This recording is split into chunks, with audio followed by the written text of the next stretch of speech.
तो थोड़ा क्या हो लिमिटेशन कमीशन मुर्दाबाद। आवाज दो, आवाज दो।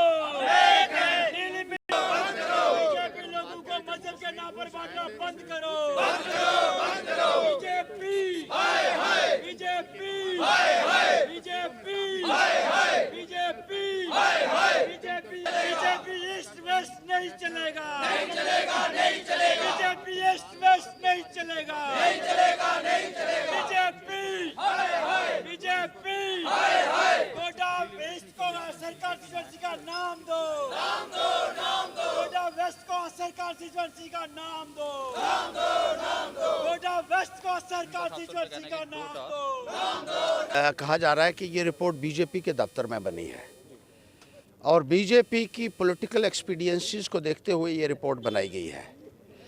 हकीकत से इसका कोई लेना देना है। ज़मीनी हकीकत को नज़रअंदाज किया गया है। लोगों की जो अपेक्षाएं थी उनको नज़रअंदाज किया गया है। रूरल एरियाज़ को नज़रअंदाज किया गया है।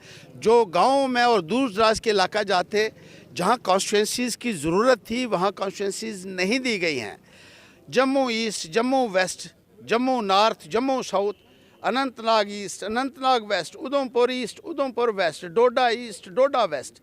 ये किस किस्म की डिलिमिटेशन आपने की है? डिलिमिटेशन का मकसद ये है कि वो इलाका जात जहाँ मुश्किलातें हों, जहाँ सिविक एमेनिटीज़ लोगों को मुहैया ना हो, वहाँ नई कॉन्स्टिट्यूंसीज़ बनाई जाएं ताकि वहाँ नुमाइंदे वहाँ पहुँच सकें और लोगों को बुनियादी सुविधाएं मुहैया हो सकें। लेकिन वो आपका कहीं भी फोकस नज़र नहीं आ रहा है। आपने कॉमनल आधार के ऊपर डिलिमिटेशन की है।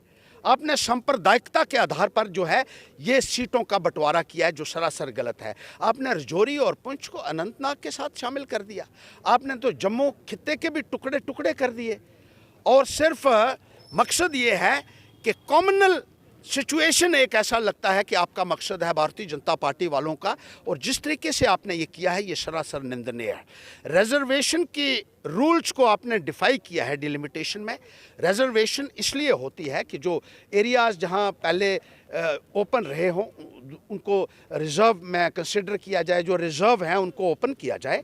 लेकिन यहाँ बहुत सारे ऐसे इलाका जाते हैं जो पिछले 27 सालों से रिज़र्व थे, उनको फिर से रिज़र्व में डाल दिया गया, जिसमें बरमीन आता है, जिसमें डुड्डू आता है, जखेड़ आता है, सिरा आता है, कुलाख आता है, पटनगढ़ आता है।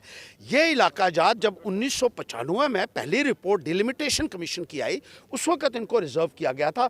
अब 2022 चल रहा है, 27 साल हो गए हैं इनको रिज़र्व में। अब दोबारा इनको रिज़र्व में डाल दिया। आरसपुरा को फिर से रिज़र्व में डाल दिया है और 27 साल तक रिज़र्व रहने के बाद क्या इनका अधिकार नहीं था कि ये भी ओपन में आए? मकसद जो है लॉ जो ये कहता है, लॉ कहता है कि रोटेशन 10 साल के बाद होनी चाहिए, लेकिन 27 सालों के बाद भी आपने इन इलाकों को रिजर्व में डाला हुआ है, जो इन इलाका जात के साथ एक बहुत बड़ी ज़्यादती है। और जहाँ कॉन्स्टिट्यूंसीज बननी चाहिए थी, जहाँ मांग थी, लोगों ने मेमोरेंडम दिए थे, पंचैरी के लोगों ने, मोंगरी लांदर के लोगों ने, मजालता के लोगों ने, मगाम के लोगों ने, वहाँ नज़रअंदाज किया गया है। सुचेतगढ़ की कॉन्स्टिट्यूंसी ख़त्म कर दी गई है। तो ये बड़ी अजीब बात लगती है। किस तरीके से आपने डिलिमिटेशन को अंजाम दिया है ये लोगों को गवारा नहीं है और इसलिए जगह जगह प्रदर्शन इस डिलिमिटेशन के खिलाफ हो रहे हैं। और